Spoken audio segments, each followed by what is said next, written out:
streaming? It is. It is streaming. We're gonna get the link out. How on Facebook Live? Yeah. Yeah. Mic check. Welcome everybody to the Red Victorian. Yeah, that's great. This is amazing. Yeah, this is maybe the most we've had in this room since it got halved, so that's nice. For anyone who hasn't been here before, the Red Victorian is an intentional community. There are 18 people living here, and they're dotted around. Here's one, there's another. They look the same as other humans, but feel free to ask them questions about the space. The Red Victorian is part of a network of communes known as the Embassy Network, and we're really interested in creating a commons, which is open spaces created by the people for the people. And the Red Vic lectures have been going on for about two and a half years now, and they're our attempt at bringing people with expertise to Haight Street to kind of like share their information for free and make sort of discourse and conversation available to everyone.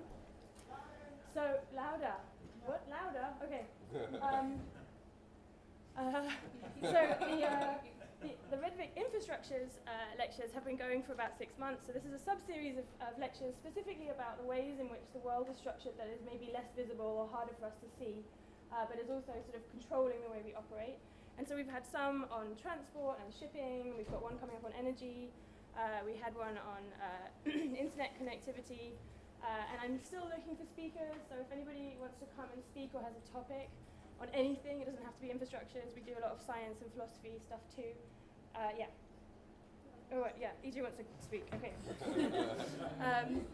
Definitely send me a message, because I'm always looking for people. Or if you know someone that you think would be really good, even if they're like famous, let me know, because like I'm good at emotional blackmail. So yeah, it's really nice to have you all here. Toilet is there. There's another one back here, and I'll open the door, but feel free to use those. You can grab water from the kitchen, and there's drinks on the bar. Please do your glass and wash it and put it way back on the shelf at the end of the night, because otherwise we have to do like Cinderella type things, and no one likes that. What else? We're collecting donations, so we have a Red Victorian Patreon. We are a non-profit, we're owned by a non-profit, so none of us are making any money from any of this. Everyone like comes and speaks and runs the series and buys the equipment and on a voluntary basis, so any donations are really greatly appreciated. Did I miss anything? Is there a tour after the talk? If you would like a tour, of the building, and I recommend it, it's a crazy building. You could seek out Eric or EJ or Toby. Any other residents here? I recommend Eric. And Sky back there. If he's willing to Mike. Yeah, so maybe at the end, if people want tours, you could gather out the front and they'll take you through a scary but intriguing. Okay. Yeah. Can I do a couple questions? Yes. So, a couple of things. We're currently looking for more residents, so if you think the space is cool and want to cooperate with us by living here, that's one option. In addition to Patreon, we're taking donations with your crypto coins, so if you want to give those to us, you can check out the Facebook page for the addresses. And also, there's been such incredible interest for this and other cryptocurrency events that we're going to start doing a weekly working group here, starting on Sunday. So that is Sunday at 6 o'clock. There's an event for that you can RSVP to. And yeah. Yeah. Okay. Another thing. Someone left their phone in the toilet. Yeah. Can you say toilet again? The loop. In the loo, yes. Okay, so I guess the plan for tonight is that these guys are going to talk for 15 minutes, and they're just going to introduce the topic to all of us, and then open it up for questions. So it's really exciting to have them here talking about cryptocurrencies. Obviously, this is a really popular topic for everyone. I'm letting you know that this is being recorded, so if you feel, just so you know, if you're asking questions, it's being recorded. My ask is that when you're speaking, just really shout, because it's hard for, while they're mic'd up, you're not, and it's hard for people to hear. Maybe you could repeat the questions back. Totally. Okay, so thank you so much for being here and welcoming us to this topic, and welcome both of you. So I'm gonna sit right here because I think it's a little bit easier to sit in front of the presentation as I'm talking about it.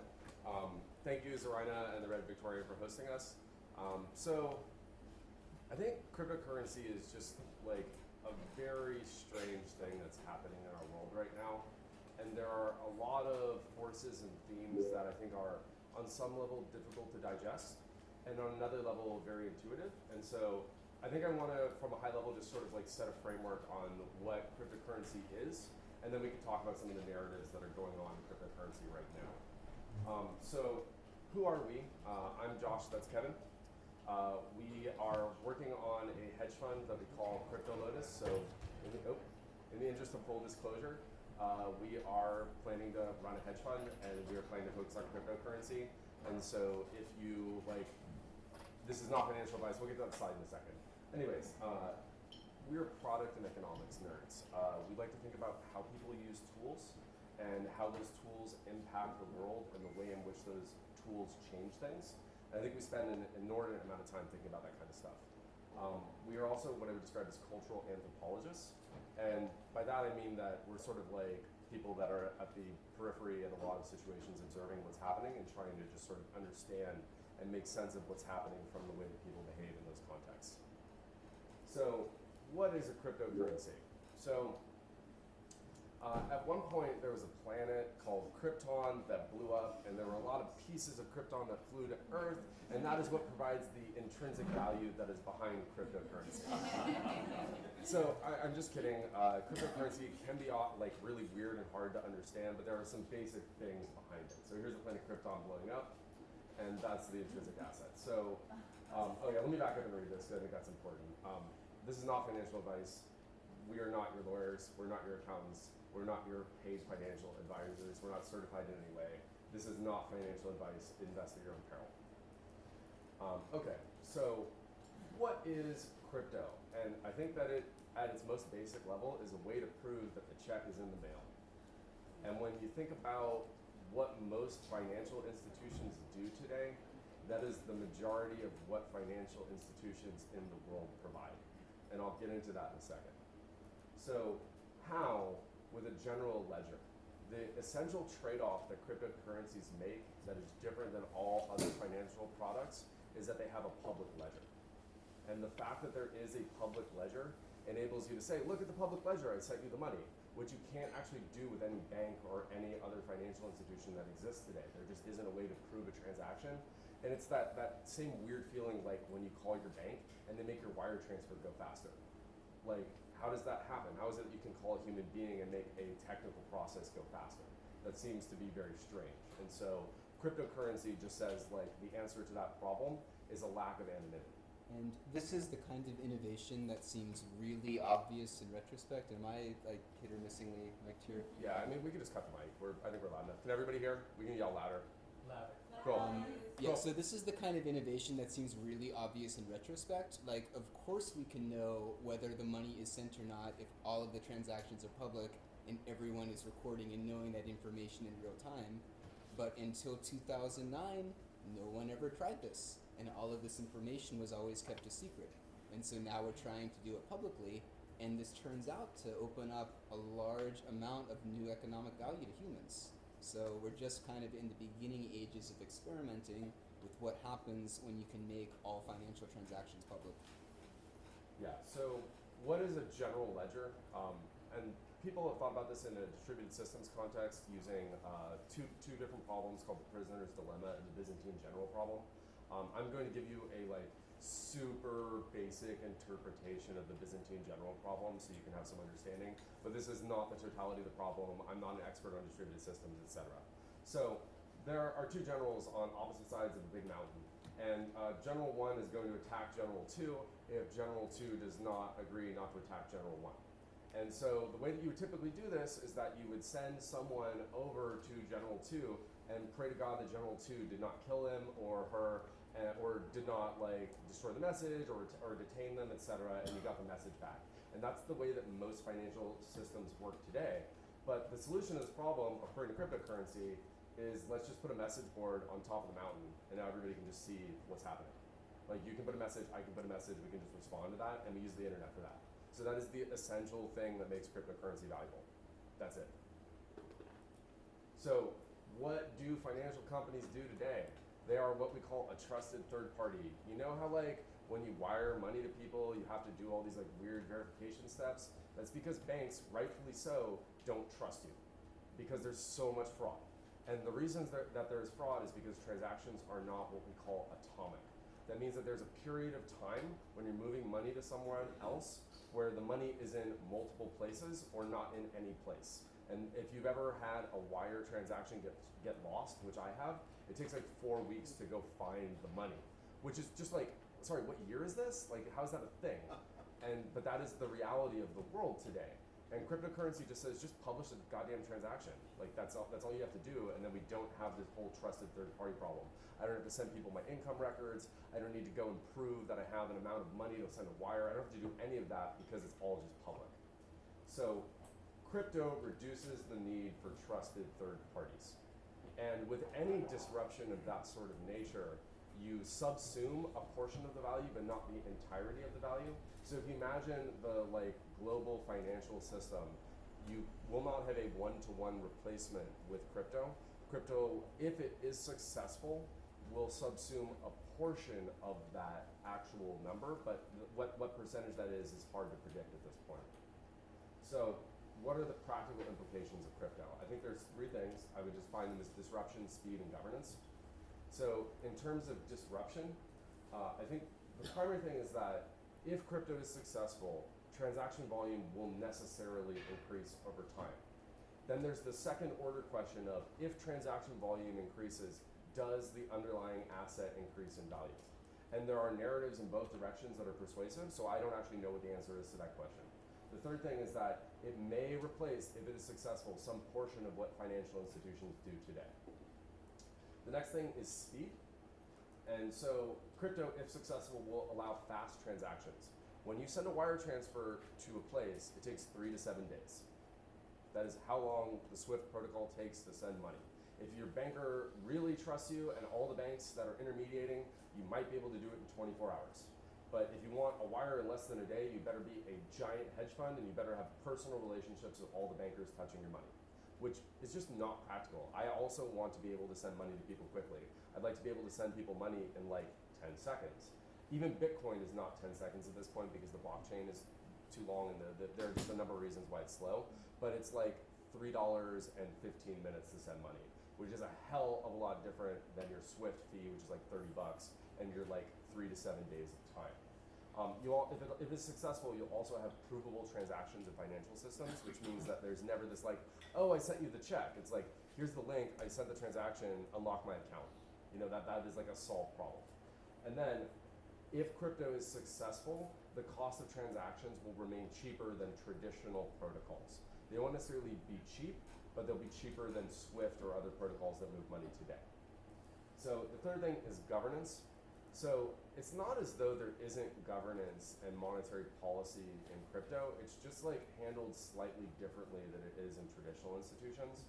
So first, you'll have monetary systems that are decided by new systems, and that might be just like the Bitcoin Foundation deciding that they want to change something, which is what the whole hard fork narrative that is happening right now is about.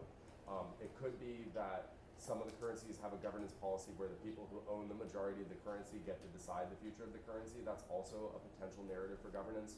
My point in general is that it is no longer a fiat system that is exerting control. It's a new group of people who may be better or worse than fiat currency managers. And in fact, there's lots of reason to believe that they're going to be much worse because they just don't have the practical experience of managing monetary policy for 250 years.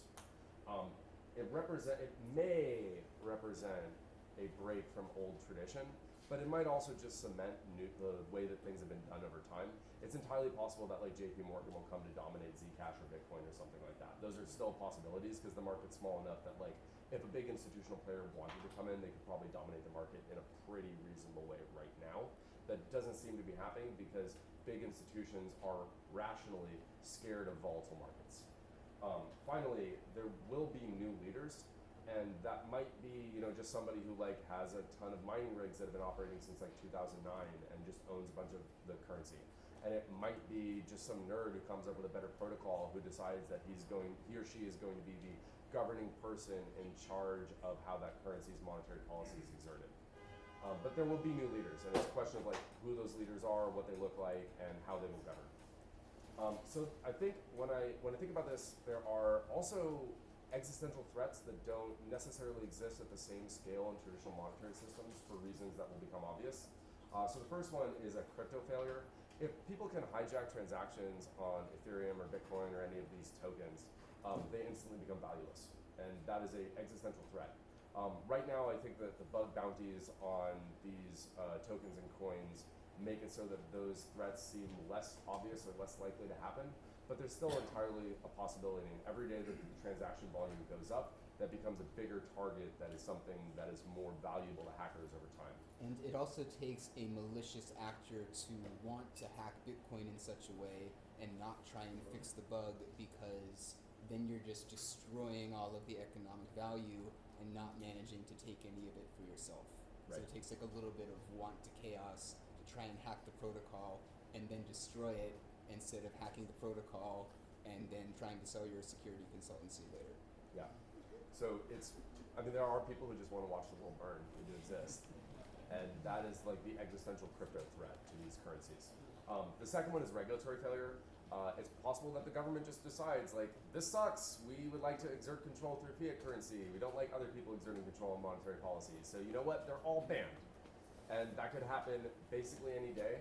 I think there is signaling now that suggests that that will not take place in the immediate future, but there's still the total possibility that like the government wakes up one day and it's just like, cryptocurrency sucks. Guess what? It's all banned.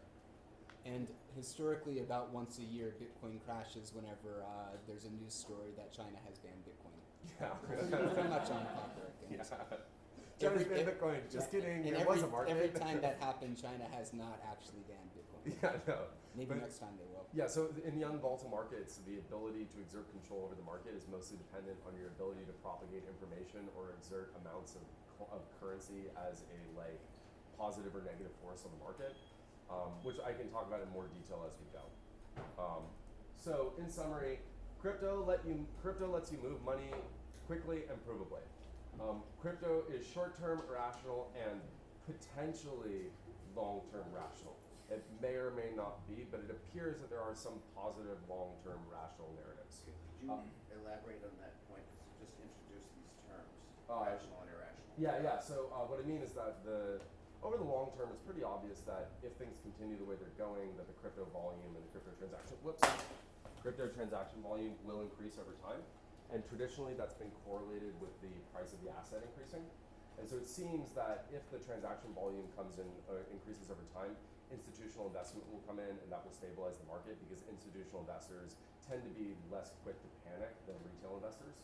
And so I think that over time the market trends towards a state of disequilibrium, but less disequilibrium than we have now. The volatility should decrease over time.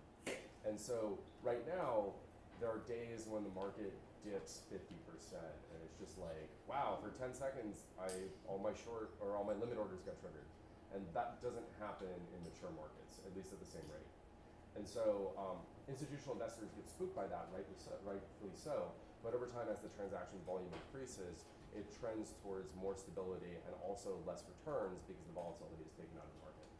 Right now, if you have $10 million, you can actually dramatically change the value of the US dollar token, which is the token that indexes the US dollar on a lot of these exchanges. And if you do that, suddenly all the math as to how the currency's value is calculated relative to the US dollar token becomes broken. And that is a major thing that is hard to even articulate how weird that is. You have something that is supposed to value the US dollar, but you can make it not track the US dollar for a period of time. And so that is a potential destabilizing force that won't exist when the transaction volume is higher. Final point is, crypto is a risky asset class with extremely high volatility. Again, invest at your own peril. So at this point, we're going to sit up here and take questions until we're done talking. Also, there are some drinks on the bar. It's self-serve. Please help yourself if you have not managed to do so. Sit in the comfy chair. So to the last point of any of this, how does cryptocurrency have any value? How do you value any asset, and what makes the value go up or down? It's all supply and demand and what humans want to do. If they think something is worth buying, and a lot of people think that, the price goes up. If people want to sell it, the price goes down. So do you accept that most assets in this day and age are Can you speak narrative driven? louder? Yeah, do you accept that in this day and age, most assets are narrative driven in pricing? If that's the case, then the narrative is also what drives the price in crypto. So Yes, continue.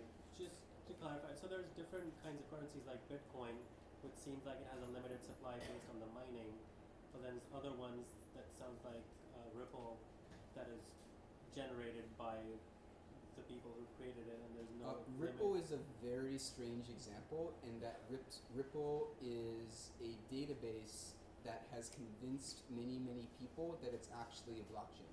Yeah. So it's the same technology as PayPal with a little bit more complexity behind it, but essentially the Ripple Corporation printed or invented a bunch of money out of thin air and convinced a large number of other organizations, including other banks, that this thing has worth.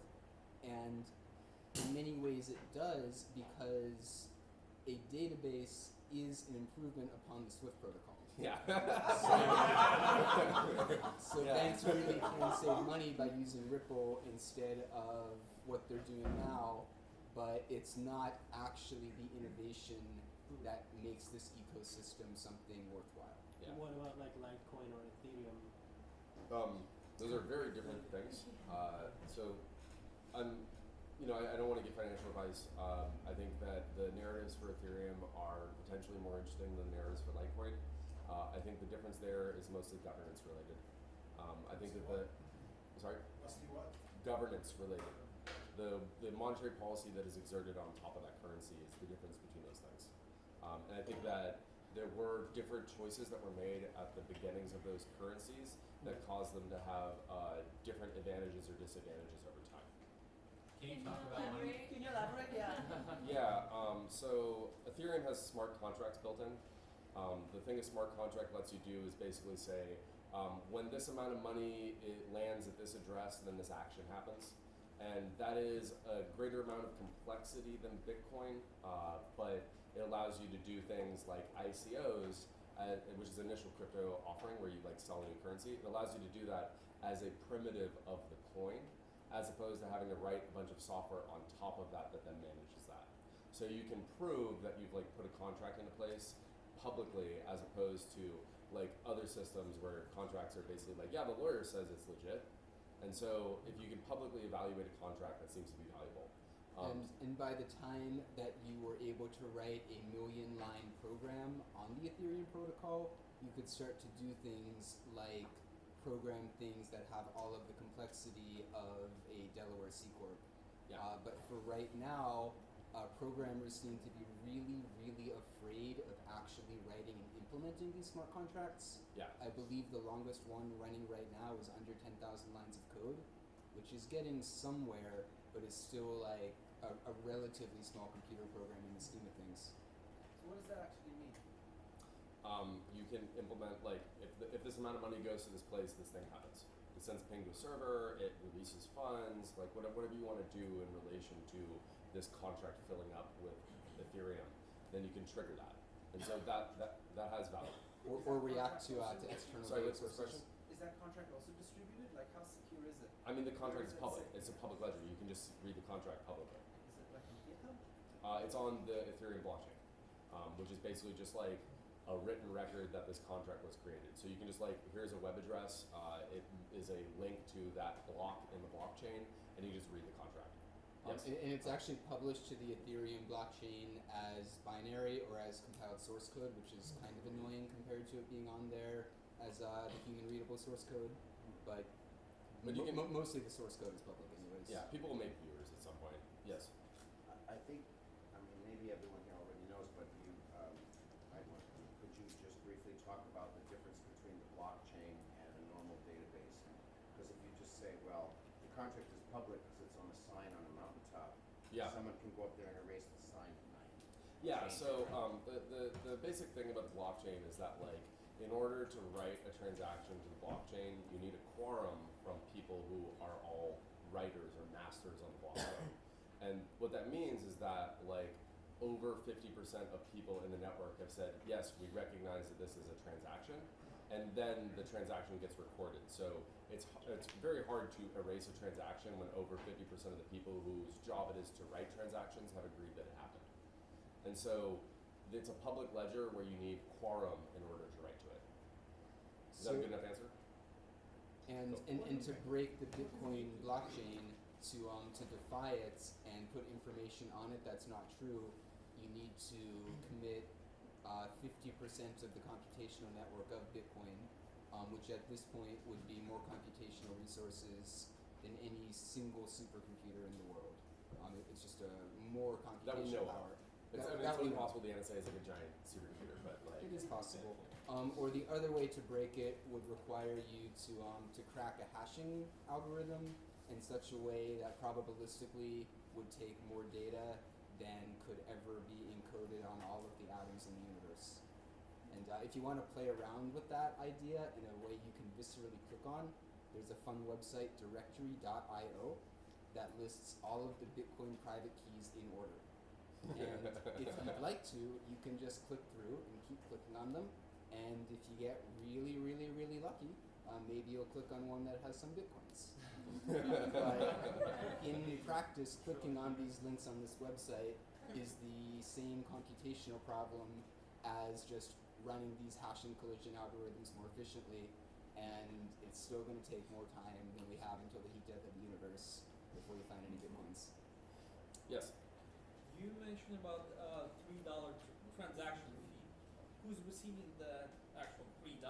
Yeah, so there are people that commit computational resources to blockchains, and those people are basically the people who vote on quorum as to whether a transaction should be committed, and that fee goes to the people who vote on quorum as a way of incentivizing people to participate in that network. Which anyone can do. Yeah, which anyone, I mean, not anyone because not everybody has a bunch of GPUs, but like if you want to invest in computational resources and give them to the network, you can get money for that. And the crisis of consensus in Bitcoin right now is happening because of centralization of mining resources, in that the majority of Bitcoin mining right now is being done in China with cooperation of the local Chinese bureaucrats that control the hydroelectric power there and are able to sell that hydroelectricity to the Bitcoin miners at a favorable rate and also make this work for them. And basically no one else can compete with the area that is making the microchips that are mining the Bitcoins and has the waterfalls right next door to run these microchips, and knows the people that doesn't really own those waterfalls but still, kind of lets you plug into those waterfalls. They're indexing the waterfalls. Yes.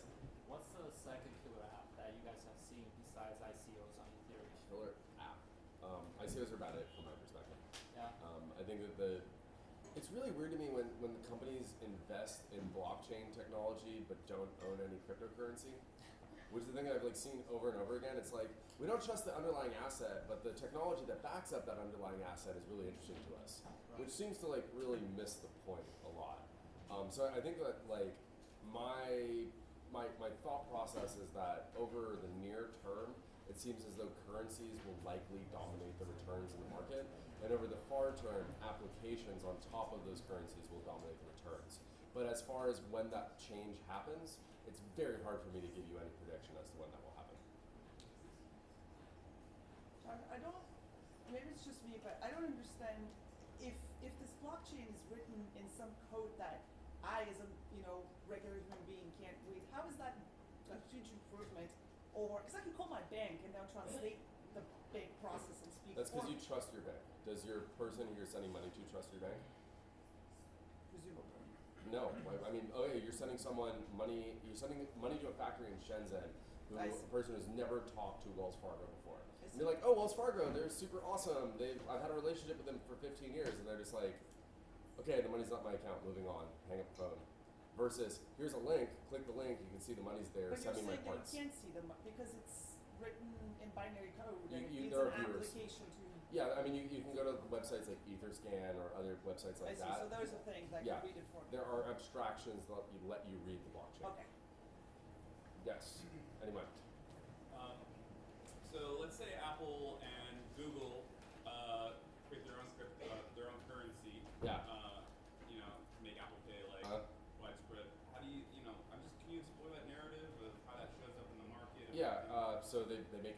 contract. People send Ether to that contract, and then they issue them currency proportional to the amount of Ether they put into that contract once it hits a minimum threshold. And so now everybody has Apple tokens, and then the Apple tokens appear on exchanges that value them relative to US dollars. And much like a stock, the amount of money that people are willing to pay for that token determines what the exchange rate is in the store. Yes? This might be getting into the weeds, but I mean, there's a lot of analogies between token ICOs and Kickstarter. Yeah, totally. But unlike a Kickstarter, there's no, There's even less regulation. Yeah, there's no regulation, right? So there's a Yeah. strong incentive for people to make these fake token ICOs, or maybe Yeah. even put in the code, but then just liquidate immediately after and just kind of vanish, right? Yeah. So do you have any thoughts on that? Markets mature over time.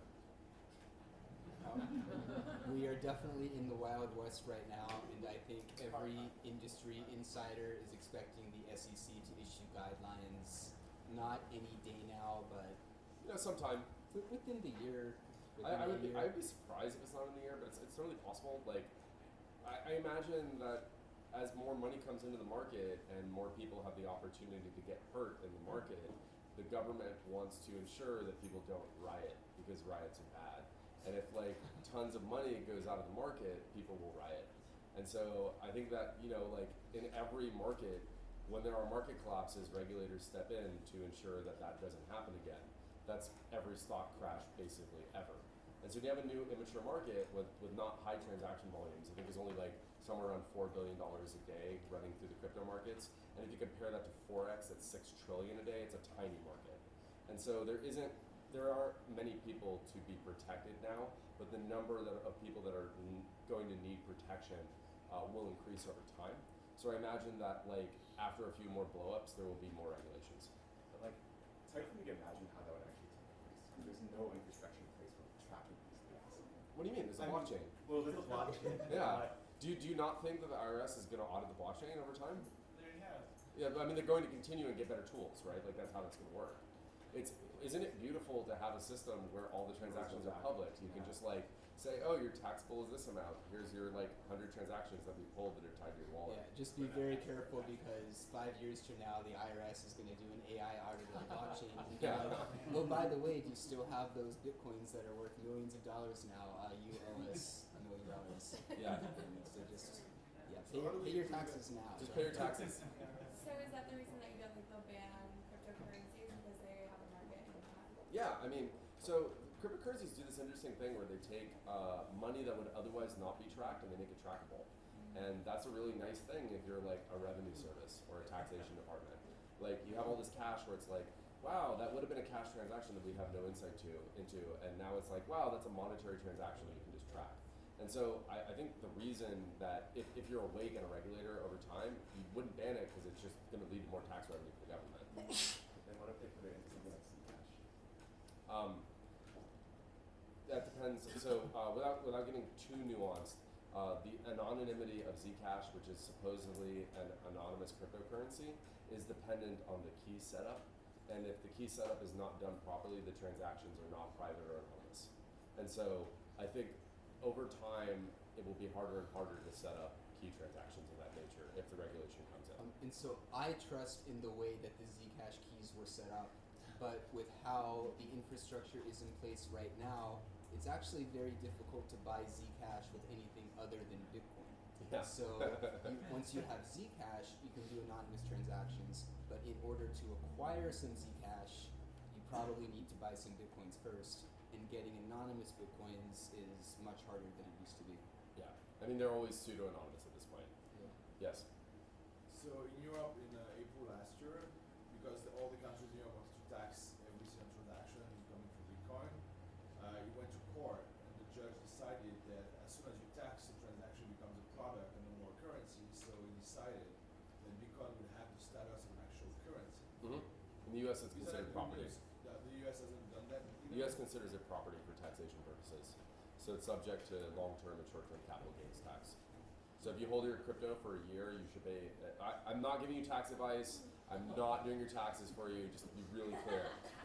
If you hold your cryptocurrency for 366 days, in theory, you should pay 10% taxes. If you hold it less than that, When you liquidate. When you liquidate on the profits. Let's go Yeah. for the next is a clarification there, which is changing Bitcoin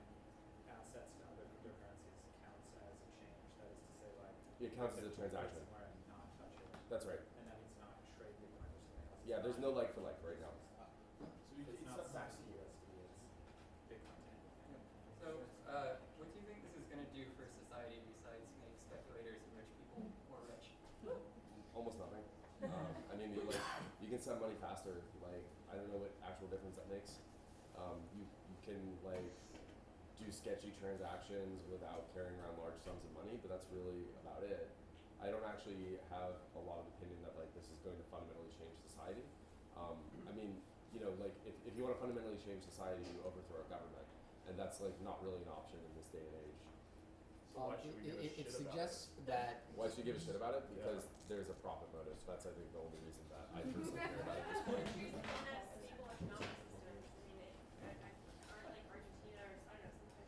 Markets don't make systems that are more stable. I mean, look at the volatility in the market, right? Like it's crazy volatile market. Just the fact that like there is a cryptocurrency market has no inherent additional stability than any other market.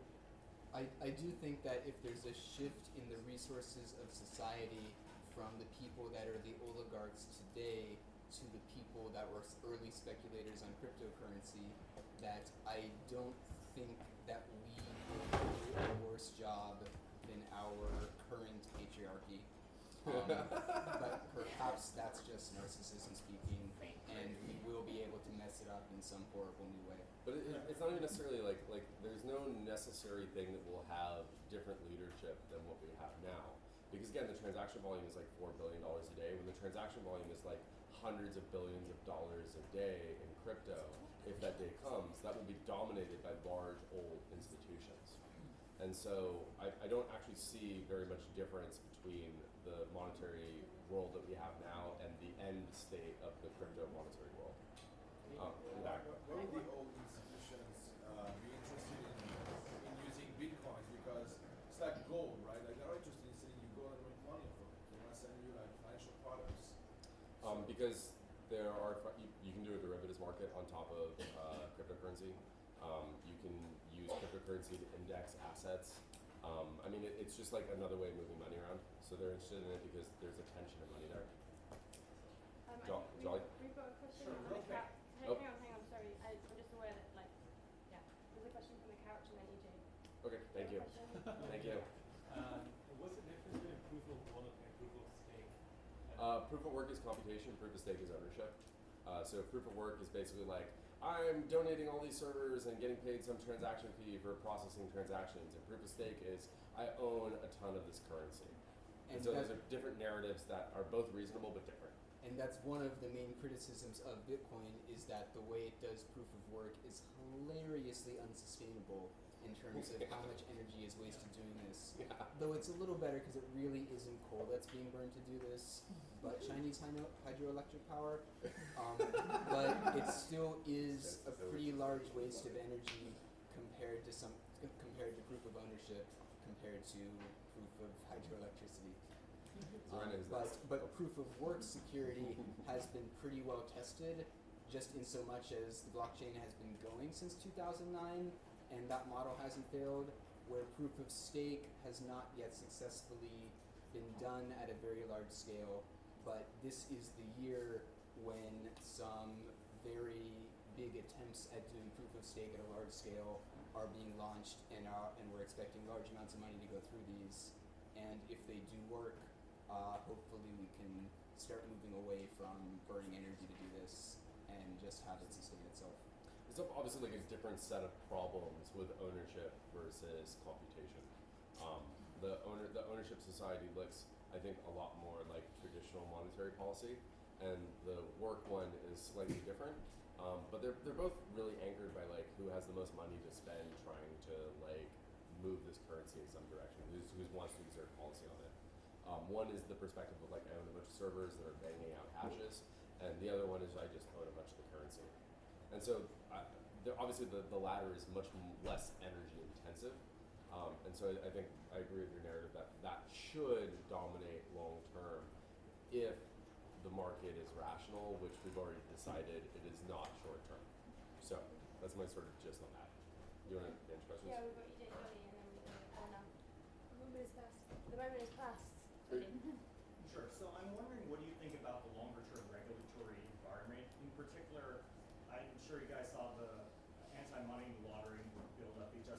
so the crazy. Senate. I know, and I'm thinking about how does that impact all of this. Okay, so just to give you guys some context, there was just a anti-money laundering bill that was put forth in the Senate or the Congress, I can't remember which one, that basically just said, when you move between borders, you have to recognize Bitcoin or cryptocurrency as an asset that you are carrying. That is to say, if you have $1 million in Bitcoin in the bank, every time you go across a border, you have to declare that you have $1 million on you at that moment. Larger than $10,000. Yeah, larger than 10K. But I mean, like anything over 10K. But like, what? Borders of what countries? States? Anytime you go through customs anywhere. It's so crazy. Like, you don't have to do that with gold futures or derivatives for what it's worth, but you have to do that with cryptocurrency. As like, So I think the bill as proposed is pretty crazy, but we have to remember that the United States Congress is nearly non-functional. Small blessings. Yeah, Small and blessings. that for like a bill to be proposed in one of the houses and then go from there to actual law, like just doesn't really happen most of the time. But it's because possible. Things don't actually get voted on. Something that also helps a little bit is that the Trump administration is actually surprisingly pro-cryptocurrency. That in so much as Trump's strategy for his cabinet was to appoint kooky people that wanted to destroy the agencies they were appointed to run. The person that was appointed to run the SEC at one point in the past tweeted about how great Bitcoin was. So that person at least doesn't particularly want to kill Bitcoin so much as they want to end the Fed or whatever crazy thing they do. So I'm going to just introduce some hand signals because I think there's like a lot of themes that we want to cover. So if you have a general thing you want to say, just stick your hand up, and if you have a response to what's going on, just sort of point your fingers, and I'll try and keep the flow going for a second. Yay! Thank you. Moderator. 2 fingers is to that. Just point 2 fingers at me. What we got? No. Okay. So in that case, do you have a question? No. Okay. So I think just leave this to you. Great presentation. Thank you. Appreciate your honesty about a lot of the risks. There is one thing I want to give a little bit of a pushback on. Part of the reason that the United States is able to maintain such a large trade imbalance is because we serve as the world's default currency. Yeah. Which means that 80% of the world's transactions pass through our financial institutions at least once, from which we take 2 to 3% off the top. Yep. And this is how the United States primarily makes its money. Cryptocurrency, if it becomes the world's default currency, is the single greatest threat Yep. to both the American economy and U.S. dollars. Totally. Right? What makes you think, last time I checked, our intelligence agencies have a $40 billion a year budget. Yeah. What makes you think that the United States government or the United States is really, it's not in our interests to have the U.S. dollar be pushed out of the way? Yeah. So number one, $40 billion a year is different than $6 trillion a day that moves through Forex.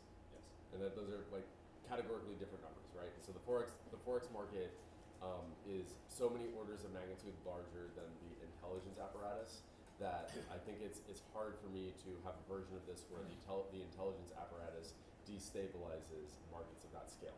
Except we've been. Okay, so I'm yeah, I got more thoughts on this. Standards that the NSA can crack has been perpetuated by the NSA for decades. I don't think the NSA. I think the NSA has an interest in identifying who is sending transactions on these crypto networks. I don't think they have an interest in destabilizing the currency until the currency is orders of magnitude larger in volume than it is today. And so with the public narratives from governments being so positive, I believe that it seems unlikely that they would do that. I do agree that there is an existential threat, and I would qualify that under regulatory threats. There's some version of this where like governments wake up and they're like, wow, fiat currency sucks, let's just ban that, or let's hack it. And those are totally reasonable things, I think, for governments to do. Like, the fact that cryptocurrency has made it this far is, like, pretty alarming to me. I mean, like, it seems so obvious that cryptocurrency destabilizes fiat currency in a lot of ways that it feels really strange that it's being allowed to exist. And the only narrative that I can construct as to why that is the case is the trackability of crypto, which will necessarily increase taxable revenue for the government. And so on the macroeconomics of that also, the United States right now in the world macroeconomic theory that we're operating under is no longer a mainstream academic economic theory. So the United States has not just low inflation, but historically low inflation, lower than we're targeting. And this seems to be happening because large amounts of US dollars are stashed under mattresses all over the world. And so for us to keep maintaining this ridiculously low inflation that we don't really want while running a larger and larger deficit, it just like no one really actually buys into this economic theory. I think the academics that were advocating it were most closely associated with neoconservative politics in the Bush administration, and it's like somehow the world accidentally ended up stabilizing under this pretty fringe academic economic theory, and maybe we can ride it out for another decade or two, but I just really, really, really think we're pushing it. And so I don't think we can maintain this. Whether or not crypto is what changes it, I'm not sure, but something's gotta give. Okay, we've got down here. I'm just curious, you talked about the hedge fund earlier. What's a crypto hedge fund? Yeah, I think a crypto hedge fund, I think the main thesis of the fund is that like people are gonna panic when the market crashes. And so like having people's money locked up so that they can't panic is a reasonable way to get larger returns than people would normally get. And so that is just like fundamentally the primary thesis of the fund. Like, so you're waiting for people to panic? well, I think you tell people like give me your money and you can't touch it for a year. And then when they call you screaming about like, oh my god, the market's like dead, oh my god, I need to get out, you're just like, great, your money's locked up, stop calling me. And then they thank you in a year when the market's backed up. And that you can do with an Ethereum contract. You can That's lock it correct. up. You could, yeah, you could do it with an Ethereum contract. I think that's an interesting regulatory position. I don't know that I think doing an ICO for a hedge fund is a complicated thing that I'm not particularly interested in doing at this time. I think doing it in the normal route, but investing in a way that is like the market's irrational. How do you index an irrational asset? You try to do the best that you can with the narratives that exist today. And I can give you just like a high level portfolio theory of what I think our hedge fund will do. From a high level, I think that you take the majority of your money and you hold long-term what I would describe as philosophically sound cryptocurrencies. Those are things where like you read the white paper and you can like have a conversation with your friends and look them in the eye and not feel like a goddamn idiot. Then you have, with the second order of money, what I would describe as a weighted spread over like the top 100 cryptocurrencies, because you don't actually know which ones are going to spike 10,000% this year. And then I think with your final portion of money, you do what I would describe as surgical arbitrage. And you're basically looking for places where like the tools have broken down and you can exploit the tools breaking down. I think the primary reason that high net worth individuals would leverage a hedge fund as opposed to doing it themselves is that one, they don't have time to be dispassionate observers of reality. They don't have time to like look at the market and like make considered opinions as to what's happening. And so they'll panic and do things wrong. The second thing is that they don't have time to research what I would describe as like the ICO market. And I think most of the ICOs from my personal perspective are not reasonable, and some of them are quite reasonable, and telling the difference from a high level is very difficult to do without getting into the nuances of what each of those things are. And so I think what a hedge fund provides is the ability to have research and knowledge as to which of those things are actually reasonable and which one of them are batshit crazy. And my analogy here is that even as a kid, it was really obvious that like Google was going to be around for a long time in '99 and 2001, whereas it seemed like Webvan and Pets.com were unreasonable. And you could basically read their 10Ks and understand that pretty quickly just by like looking at what they describe as the existential risks of their business and the way that their revenue charts looked. And so I think you can do the same thing in crypto by, again, just being dispassionate and trying to figure out which narratives make sense to you. I think we had. I'm wondering. Oh, hang on, just behind you. Oh, hang on. Are you two fingering me? Hello, HR. I'm wondering what means the government would have to ban it. Like, how would they even possibly ban it? I don't know, laws. So the Congress wakes up and they're like, cryptocurrency is banned. What happens next?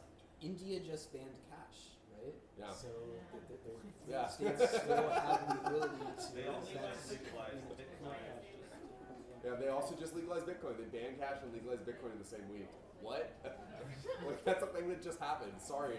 What alternative weird timeline are we living on? It's so crazy, but that's what's happening right now. They didn't ban cash, just a couple of currency notes, and they swapped them out.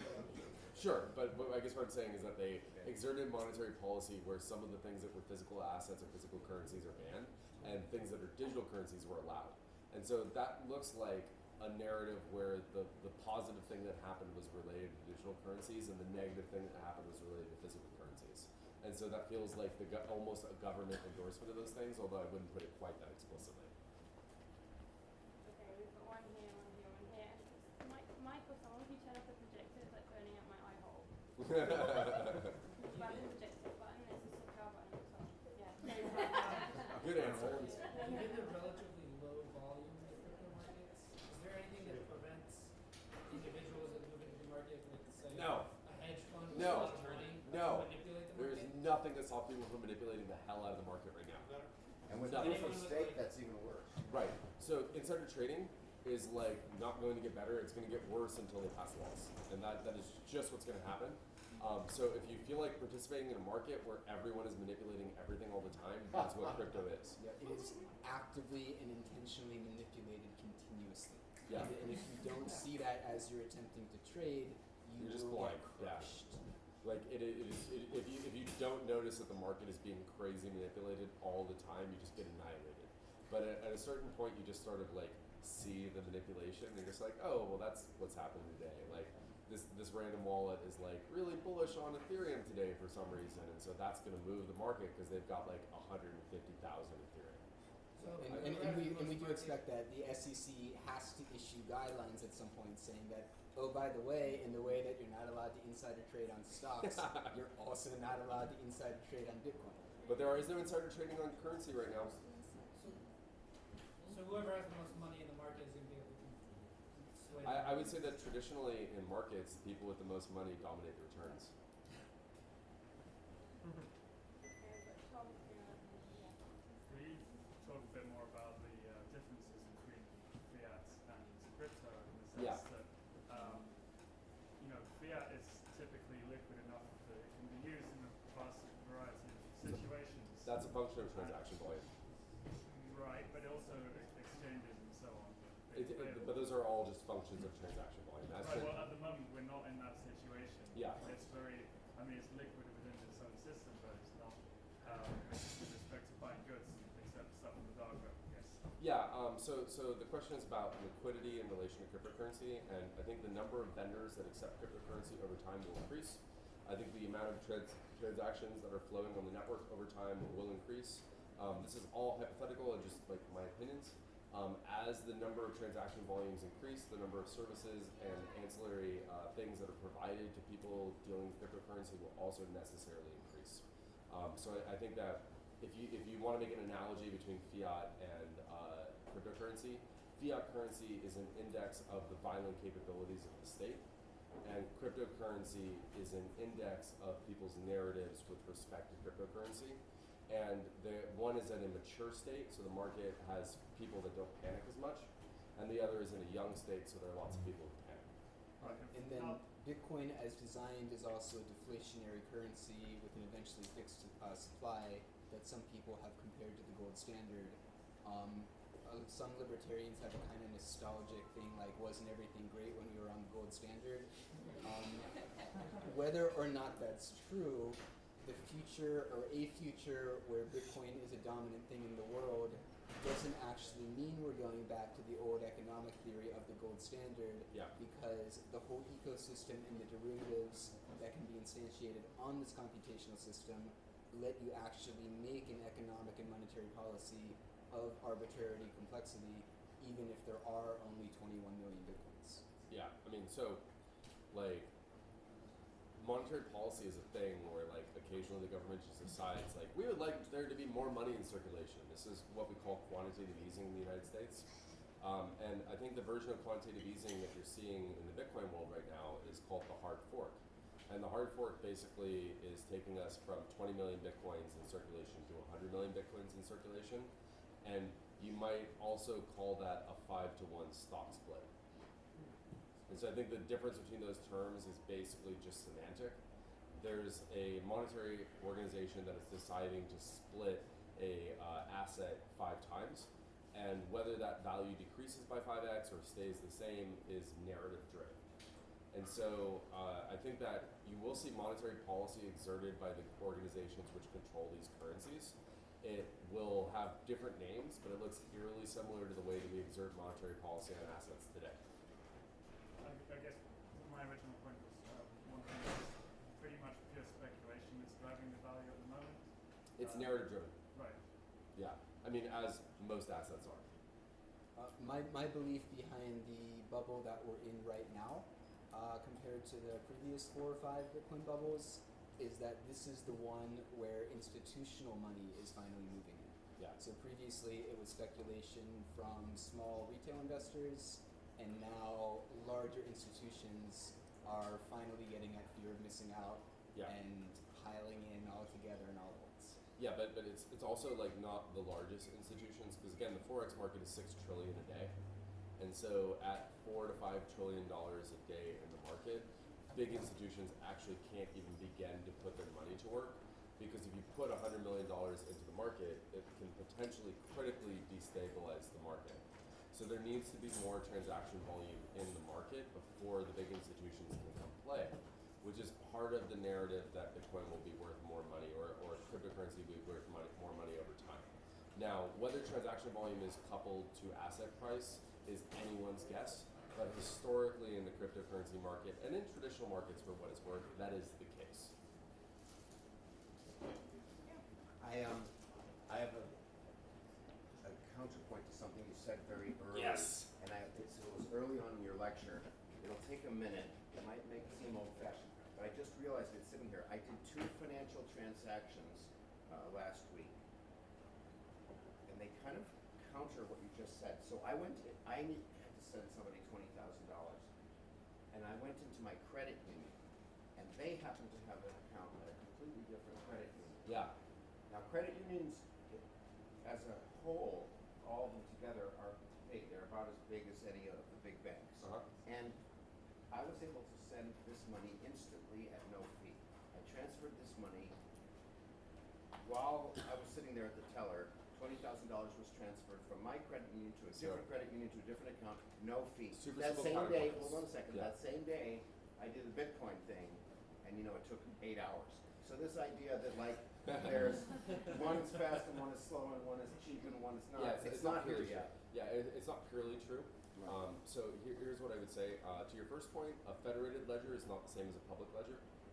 So the fact that you share a ledger with another bank is not the same as having your ledger published No, it's not publicly. the same, but it was fast. That's all. Yeah, but you happen to do a transaction in a network where the network had authentication that could say that these 2 banks and these 2 accounts were on the same network. And if you did it cross-network, you would have still been screwed. Right. So credit union to credit union is similar to Chase Bank to Chase Bank transfer. Yeah. And that's just way easier than Chase Bank to Bank of America transfer. Yeah. So federated ledgers are not the same as public ledgers. If you had tried to move that money to Shenzhen or to a bank in China, it would have been 3 to 5 days. Right. So that is my answer to your first point. To your second point about the Bitcoin network, that is the sign of an immature protocol.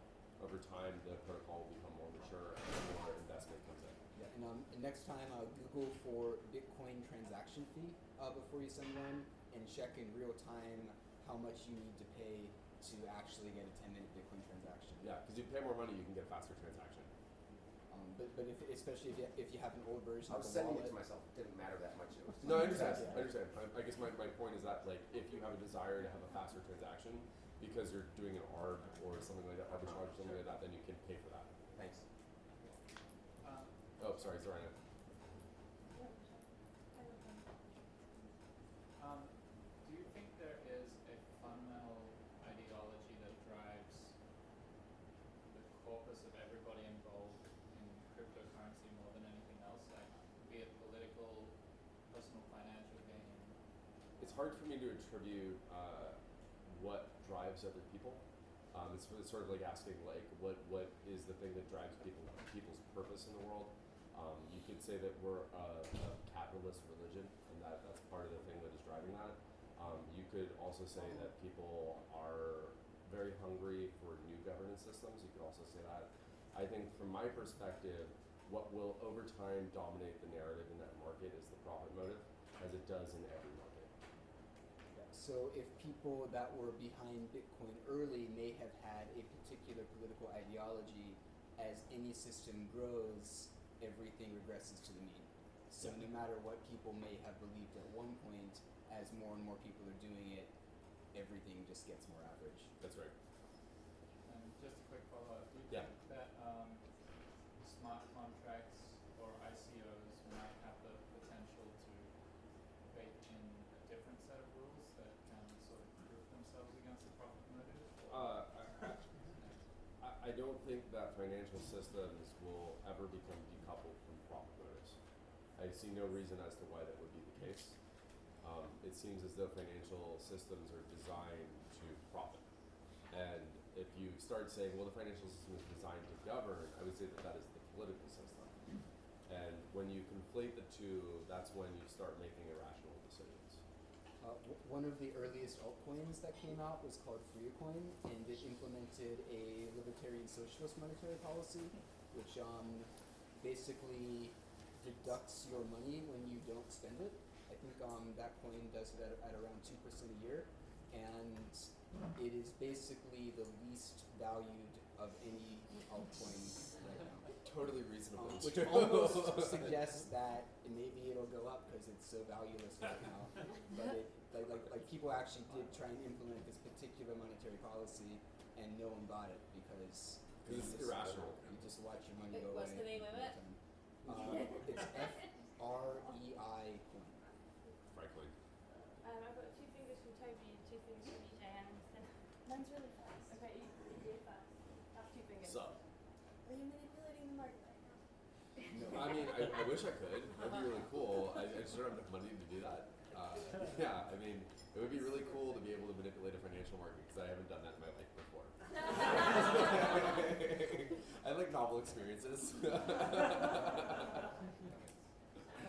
So on the topic of motivation, I would say that my primary motivation for working with cryptocurrency for the past few years has been because it allows for completely new modes of ownership and governance, right? Yeah. Being a part of communities like the Red Vic and our larger communal network in San Francisco, finances are one of the most difficult things to empower people with. Totally. We have, singular ownership of bank accounts. Single people can make authorizations, and so you have to think about legal implications. Yeah. You have to think about all of these details that I think cryptocurrency shows a lot of promise in. Yeah. And that is something that excites me very much. Other things that excite me are watching countries where currency is collapsing and failing people, and people being able to take control of their currency and their modes of exchange. Yeah. And so I definitely have profited from cryptocurrency, and I would love it if the value kept going up so that we can entice people to get in. But I don't view for myself that to sort of answer why people might find this interesting outside of profit. Let me give you an interesting twist on that narrative. Let's say you are a dictator in a society where you have screwed monetary policy really badly, and your citizens are upset at the fact that you have screwed monetary policy. Would you rather that be a cash-full or a cashless society? So people show up at the bank with pitchforks, and you're like, yo, the computers are down. Is very different than, hang on, let me go get you your gold bars so I don't die. So I think the narrative of I'm running a dictatorship and I want to screw my citizens is much more reasonable if you have a cashless society. It's a lot easier to screw people over with a cashless society than it is with a cash-full society. Your first point about governance is, I think, something that is only a thing that people in new financial markets that are not mature believe. As the market matures, it will trend towards the mean, and people that are old money will control the market. I see no version of that not happening. And also, in terms of a weird American exceptionalist thing, Americans actually really, really like cash money. Most of the rest of the world doesn't have the same fixation upon it that we do. And if a president ever actually tried to ban cash in America, people would storm the White House. Like, it wouldn't happen here. Yeah. Or maybe not on any timeline that I foresee now. Yeah. EJ's two fingers. Do you have a two Well, finger? I had two fingers Two to fingers. an earlier point when Yeah. we were talking about. I had a direct question, exactly that. Kevin, wearing your cultural anthropologist hat, why do you think that is? Why do Americans like cash money so much more than other people? They're green. I think it's interesting design. They feel good in your hand. It they feels have real. that horrible smell. It's quick. Yeah. And you can do it without having to talk to anybody. You don't need to like log into a web page or remember a password. You just like shovel somebody a briefcase full of money and now a transaction is happening. And we're just taught to be afraid of the world. Oh, I haven't done a follow-up to her follow-up because my original question. We're taught to be afraid of the government. That's like basically the way that this nation was founded in 1776. A bunch of people who were too uptight for the British came and made a country, and they did that because they didn't like government. And so I think that if you look at the like 250-year roots of America, it's pretty much like, yo, we hate government. How can we hate government harder? And I think that that's why we like cash, because it's just like a really great way to express how much you hate the government. And also, in so much as we're on this crazy economic theory that literally requires greenbacks to be under mattresses stashed throughout the world, it would be suicidal for the government to make $100 bills every day. Yeah. They made $500 Yeah. bills every day. Cash. I want to add to the cash thing. I think cash is one of the most things like Bitcoin in the sense that it's pseudonymous. Because the currency? Just kidding, sorry. With cash, you can make large transactions and not need to like talk to anyone about it if Yeah. you have it. Getting Totally. in and out of having a bunch of cash is the same as like the on-ramps and off-ramps of Bitcoin from digital cash. But having digital cash, you need a certain level of identification to make really any transaction that gets more important as the transaction level goes up. So forgot where I was going with this, but I guess when you're dealing with cash in large amounts, it's really sketchy to walk around with a briefcase with a large amount of money. It's a lot less sketchy to walk around with a smartphone. And so I think that like, in terms of like, I need to go hand somebody a briefcase of cash because I'm buying a car or whatever, for whatever reason you need to go do that, it's a lot better to press a button on your phone and say, go to this link, I sent you the money, here's the proof, versus like, oh my God, I'm so glad I didn't get shot while carrying around this giant briefcase of money. holding Bitcoin is just as dangerous in some senses as holding a bunch of cash. Having to put your fingerprint on a phone is different than having a briefcase full of money. Like fundamental. True. Like also, we've all bought counterfeit cash with Bitcoin, right? I mean, you should trade that. I mean, there's nothing stopping you from counterfeiting people except like ethics and the Secret Service. But, yeah. Have you got a direct comment, or are you putting your hand up for jet in general? Well, it's even more relevant now. So going back to Zcash, Yeah. which I think is really interesting because I don't really get excited about all of my transactions being traced to me, even like, you know. That's weird. Why?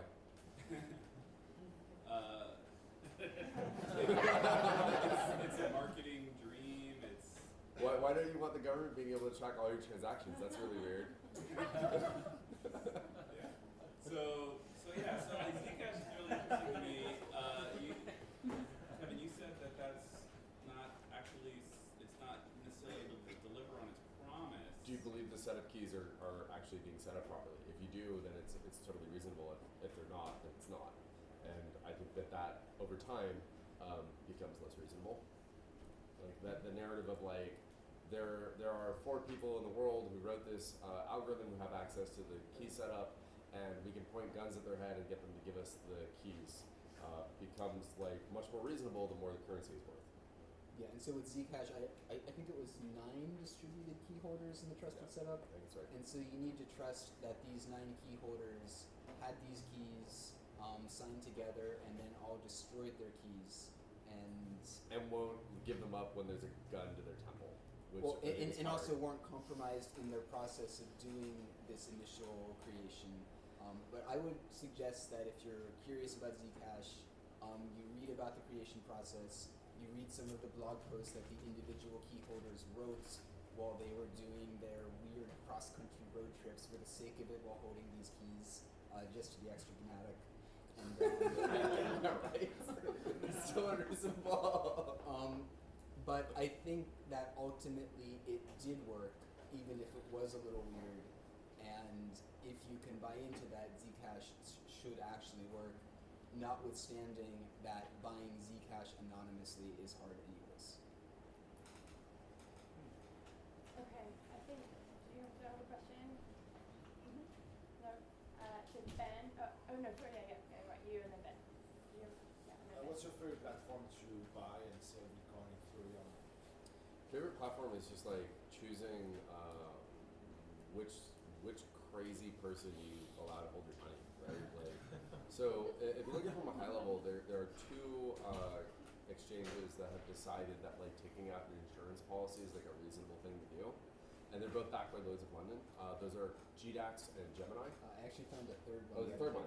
Itbit also. Okay, so Itbit. So those three exchanges have signed a policy with Lloyd's of London that is an insurance policy in the event of a cyber attack. But if you read the policy, the idea that you'll ever be able to collect it seems pretty unreasonable to me. And so it's like a nice narrative. They tried. Which one? They tried. Yeah, they tried. They gave a shit enough that they tried to make you feel good. And so I appreciate that people are like trying to make you feel good, and over time, as markets mature, those insurance policies become more reasonable. They're exceedingly reasonable, or exceedingly unreasonable, but over time it trends towards reasonableness. The real thing is the question of like, where do you find volume for cryptocurrency transactions? And the only exchange that has like massive volume is Poloniex, and it's run by Poloniex, Poloniex. And that exchange is weird because the About Me page is blank and you have no idea who's running the goddamn exchange. It's also unclear whether they actually have any assets anywhere or whether your money just goes into like a Sarlacc pit and just disappears forever. So it's totally unknown. They're only the big one for the distributed ecosystem of non-Bitcoin coins. They're not the main on-ramp if you want to take US dollars and buy Bitcoin. That's Coinbase at this point. So to the question, if you have Coinbase, US dollars... you can trust them? Coinbase, I mean, what does trust mean? Right? No, I mean, Coinbase, they've had really bad reviews recently. So They go Coinbase down, has but bad like- reviews, but that's because people are using them. Yeah, and if right. people were trying to buy Bitcoins on Coinbase's competitors, they may then say nicer things about Coinbase, That's right. which is still the only paid place that will sell you Bitcoins for a credit card with only a 4% fee and give you those Bitcoins immediately. Yeah. You can't do that anywhere else. Coinbase provides a set of financial services that are amazing. The amount of risk that Coinbase takes is just like fundamentally not what any normal financial institution would do. And so I feel like people shit on Coinbase all the time because it's hella visible. It's like the place that like noobs go to buy their stuff. But like they do a really good job overall. And otherwise, localbitcoins.com is pretty unfamiliar and unrelated. But in most of the world, if you want to buy Bitcoins with cash from a guy in a Starbucks, you have to pay a 5 or 10% premium over spot. But this being San Francisco, there are enough random guys with way too many Bitcoins that someone will be happy to meet you at Starbucks and sell you $5,000 worth of Bitcoins for cash without telling you their name, and they'll do it at spot and not take it. Yeah, I mean, local Bitcoins is like this fascinating thing where it's just like so ridiculous and it's entirely reputation based, just like banks, just like every financial institution. And so that process is pretty scary, I think, to people who haven't done this before, but you should just try it sometime. It's kind of fun. Handing money to a guy or a person in a Starbucks and having that turn into Bitcoins is this like really magical experience that makes you feel like, wow, fake internet money is like weird, because it is. Because it is. I'll add a couple things.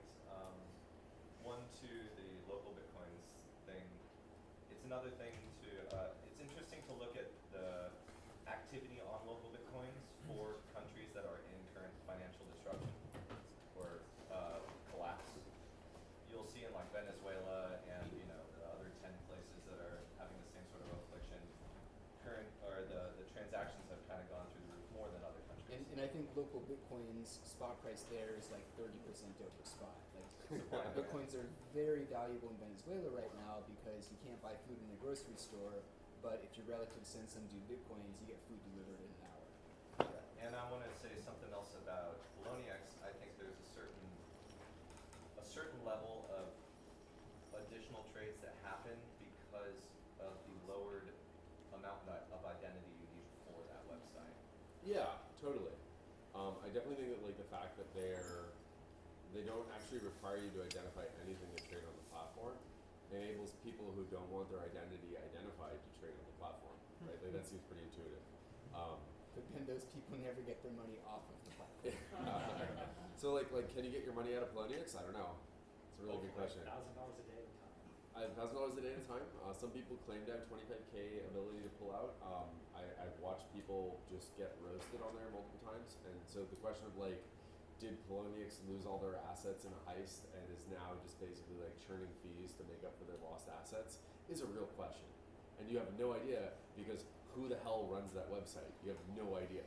And so it's this like really sketchy thing where there's an exchange that has all the volume that may or may not actually have that volume, and it might just be like lies. And given my history of watching Bitcoin over time and watching exchanges go down, every time an exchange in the past has behaved like Poloniex is now, they lost most of the Bitcoins, and they're just trying to keep it going for as long as they can before eventually Throwing hands up and just, yeah, get in the way. If I'm new to trading Bitcoin and I have most of my value in an exchange and the exchange goes down and I want to get in an exchange, what should I think? You should pick an exchange that has an insurance policy because you'll feel better about your life. But like, you don't actually necessarily be able to get your money out, but you'll feel better about your choices. Especially for Poloniex, don't keep more on there than you can withdraw in one day. Yeah, that's my personal opinion. Maybe you'll sure. be smart enough to like hear that it's really going down a couple of days before everyone else. So you think and you can Poloniex get is up. the main off to cryptocurrencies? I mean, that was Mt. Gox, right? Like that already happened once, and I think it will continue happening until the market matures. There are always jacked up weird scams in new markets. Bitfinex had a very interesting example of that. I mean, Bitfinex had a large theft, and they shrunk everyone's account by 41% afterwards. and then issued made-up IOU tokens that they traded on their platform that were worth $1 nominally. And somewhat amazingly, about a year later, they actually redeemed those IOU tokens at parity.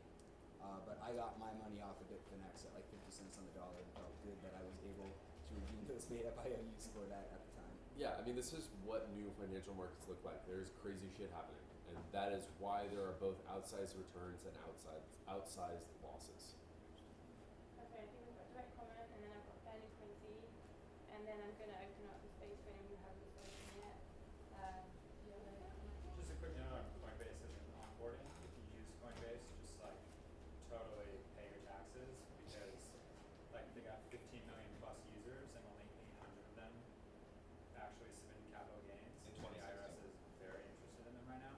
So if you use that as an onboarding, be prepared to like set aside 25% of what you earn and be prepared to pay it because that's what your capital gains tax will Don't be the test case for the IRS. Yeah, seriously. Just like that's And that. like use Bitcoin.tax or like one of it. There's another Yeah. one, I forget the name. Their They're like services. they pull all your stuff in. They generate a report. My submission to the IRS last year was like 600 pages.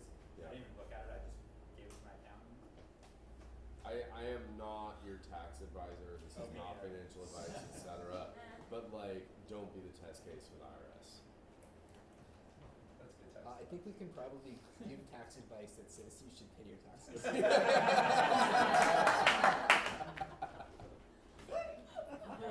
But for real though.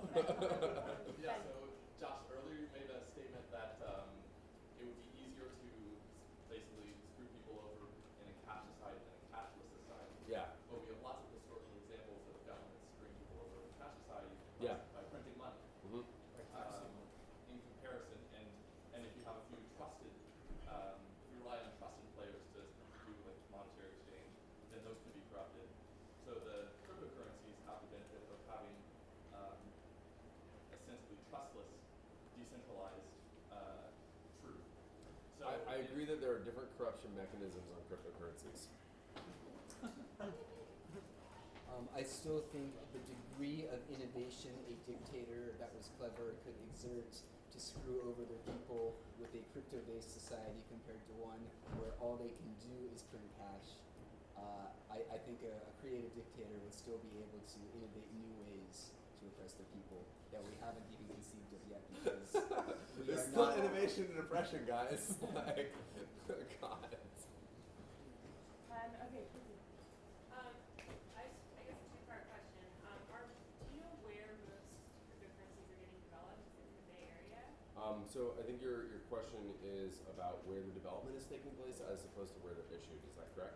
Can you like talk more? Yeah. about So that? I believe that lots of people who work in technology are in the Bay Area, and so I believe there is a significant number of people in the Bay Area who are working on developing new cryptocurrencies. Traditionally, cryptocurrencies are offered in Switzerland because they've been the most friendly to these things. And so people tend to have like a multi-part corporation where the part that is actually issuing the currency exists in Switzerland, and the operating company that exerts control over that currency might exist in Delaware or other places of that nature. But I think that people typically, when you're doing an ICO or an initial crypto offering, what you're doing is basically saying that like in Switzerland, this is where like the narrative of the currency itself exists, so we don't go to jail, and then the policy in relation to that currency can exist in other places. But for what I see as some of the more important new cryptocurrencies, the answer is yes. Essentially, they were all developed in the Bay Area. Yeah. That Vitalik Buterin, when he was conceptualizing Ethereum, was part of the TEAL 20 Under 20 Fellowship. So crazy. And then Tezos, Arthur Brightman, has been working at Google for the last 2 years, but I think a couple months ago quit and has finally been Tezos full time. And Zcash was actually funded by Silicon Valley venture capitalists. Cool. And then I guess the second part of that question is like, do you guys have any suggestions for resources in terms of like looking into, I don't know, ICOs and things like that? It seems to be like a lot of it is like we know. Yeah, so in immature markets, getting insider information mostly comes from talking to people that are actually doing the thing. And so if you want insider information, you go and harass the people that are doing the thing. But now you're in like an increasingly long line of people that are harassing people doing the thing. And so Try and read the primary sources. yeah, just go read the goddamn white papers. Like, and if you can't read them, go find your like smart mathematical friends who can read them for you and tell you whether it's bullshit or not. Yeah, but otherwise you're just trusting like a random echo chamber on Reddit to actually have a qualified Which is opinion. always wrong. Always It's wrong. not always wrong. It's wrong like just often enough to really be dangerous. Okay, great. But I do feel I used to read everything on /r/Bitcoin markets, which is the Reddit for Bitcoin traders, and it is like readable and not stupid in a way that /r/Bitcoin isn't. Like the regular Bitcoin subreddit is just totally unreadable. I got better at Bitcoin trading when I stopped reading Reddit about it. Ever. Yeah. I just didn't let it influence me. And so I tend to think that by the time news hits Reddit, it's been priced in. And so if you're looking for like differentiated information, by the time it gets to Reddit, it's too late. And so if you just like discount Reddit information, I think you'll probably actually trend well over time. Not financial advice, not trading advice. Don't necessarily base your trades on that idea. But in general, I think that if you are trying to trade based on Reddit information, you're fucking up. Okay, I think we've got time for a couple more. So I'm going to do Dan, did you have a question? And then I'm going to do you, and then I'm going to do you, then you do, and then we're going. Yeah, mine's become irrelevant. Sorry. I just had a couple follow-ups to different points. One was on Zcash and like not disclosing your transaction history to the government or whatever. What are your thoughts on CoinJoin or sort of more, I guess distributed obfuscation methods like that? So these are algorithms that are done more on some of the earlier anonymous cryptocurrencies like Darkcoin and then Dash and Monero. Essentially, I think it's fine. It's certainly an improvement upon the just non-anonymity of Bitcoin. But in terms of creating a more idealized version of the world I would like to be in, I really like Zcash's actual true 100% anonymity over the CoinJoin 99.9999999% anonymity. Like I just like this idea of actually having a perfect implementation of something other than an implementation that is probabilistically good enough. Second follow-up was what significant changes do you think might happen once there are more places to use cryptocurrency directly in the material world? So, I think your question actually boils down to as transaction volume increases, what services appear in cryptocurrency? I think rather than that, it's more a lot of endpoints. Oh, we were talking about exchanges or local bitcoins before, and Venezuela. Yeah. Price discrepancies, arbitrage. Once you don't need to go to fiat, if you can get the material thing you need because you're human directly from cryptocurrency. Okay, so I think my thought here is that cryptocurrency does not displace the monopoly on violence that is fiat currency. That is essentially where the value of fiat currency comes from, is the government's monopoly on violence. And so as long as that is not displaced, I think that monopoly on violence is a managing force and a mitigating force in any governance policies and related to currencies. And we're still going to get to watch real-world transaction volume go up pretty soon in Japan, because Japan, in investigating the Mt. Gox theft, which is really, really, really complicated in terms of financial thefts, had to write a legal framework for Bitcoin. Right. And so one of the narratives of this Bitcoin bubble is that Japan legalized Bitcoin and wrote an actual legal framework for it in a way that no other state has. Japanese people started buying Bitcoin, and the largest payment processor in Japan is implementing Bitcoin in such a way that Bitcoin is about to be rolled out and accepted in a large number of Japanese convenience stores. So I'm not quite sure if that actually happened yet, but on the roadmap. Thanks. And final follow-up is just there are some distributed exchanges like Open Ledger, I think. Yeah. Don't have volume. They have zero liquidity. Yeah, they don't have volume. And if they were to achieve that volume, I think traders go anywhere where volume is. yeah, and like if we had lots of bots that were really easy to write, you could pick up very, very tiny arbitrages on all of these distributed exchanges right now, but it's not really worth dealing with them when you're like arbing for 5% and making $3 or $4 each time you do it. But eventually it will be worth it for someone to do that, and then they'll get bigger, but it's just waiting for people to actually want to take the time and energy to do that. Again, immature markets.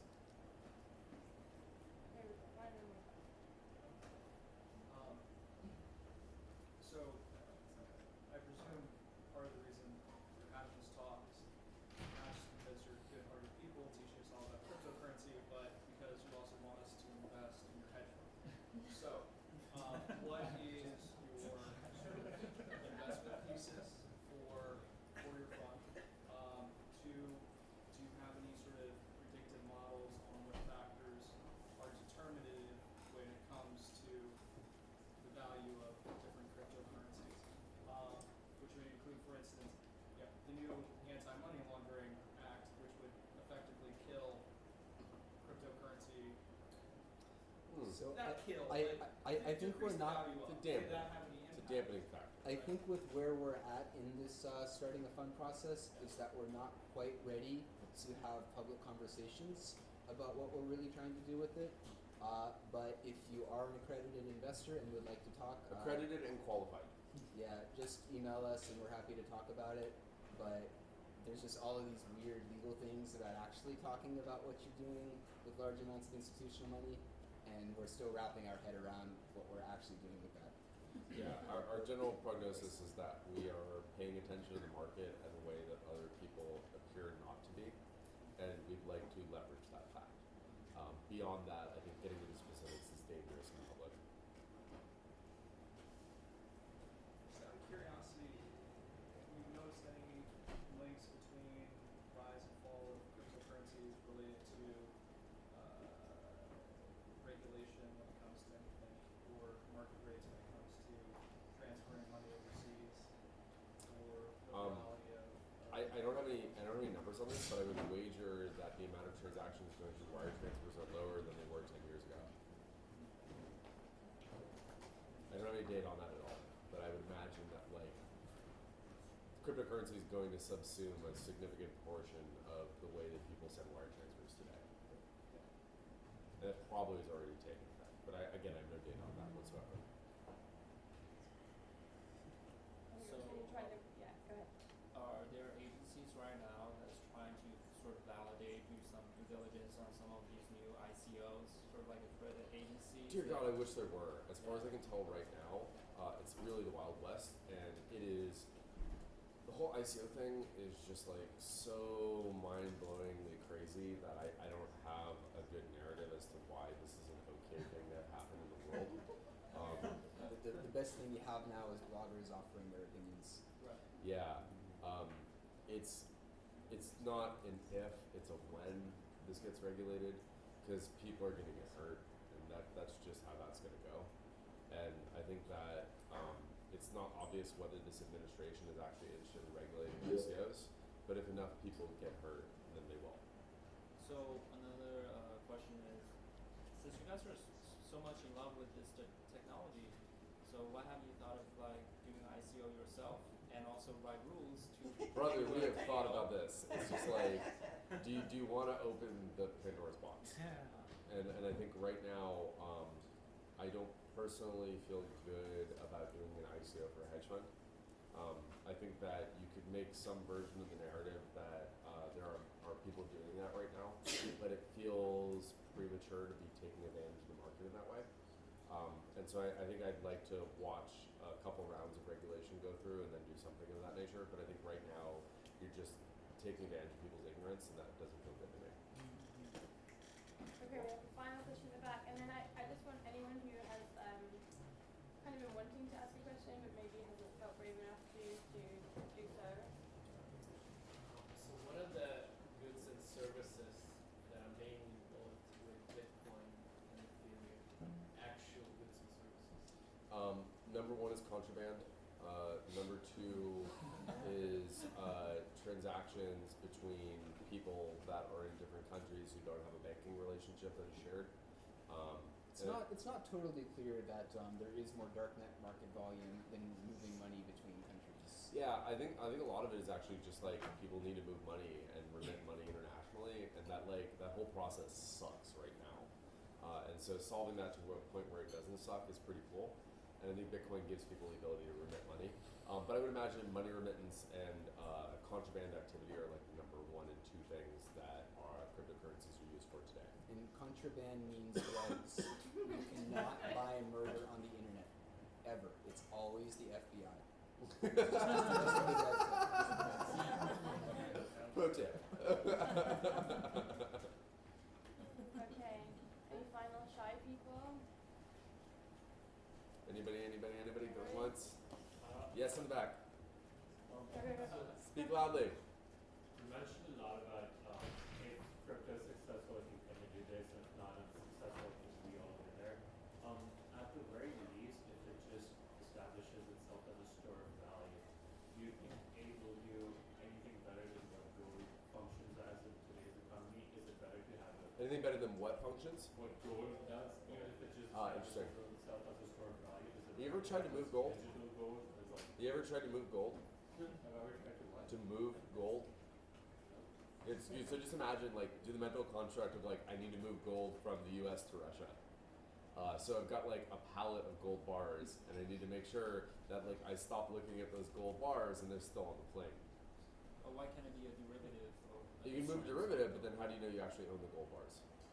And like with physical gold, you have a couple % spread, or like the American stamped gold dollars are worth slightly more than the Canadian ones for some reason. And like just like all of these little things, that gold isn't always worth exactly the same price, even when it really should be.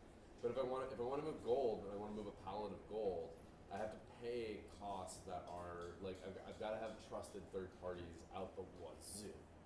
When if I want to move Bitcoin, I punch in a wallet address and I pay the fee to move it, and it's moved.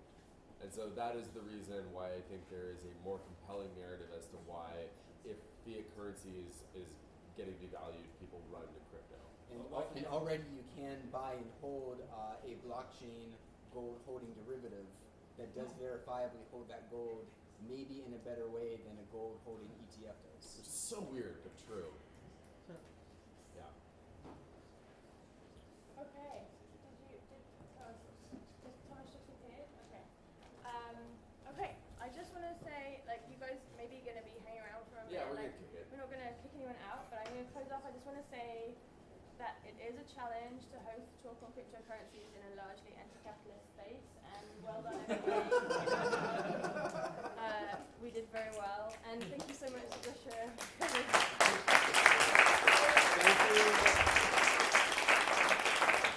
Thank you to Zoraida and the Victorian. This is just extremely meaningful to be able to have a forum and talk about these like really weird and bizarre issues that are happening in our time right now. I don't actually know what the long-term prognosis is for cryptocurrency, but it is like the most economically fascinating issue I've encountered in my adult life. And so I just wish that people are patient and don't invest in things they don't understand. Thank you all. Woo!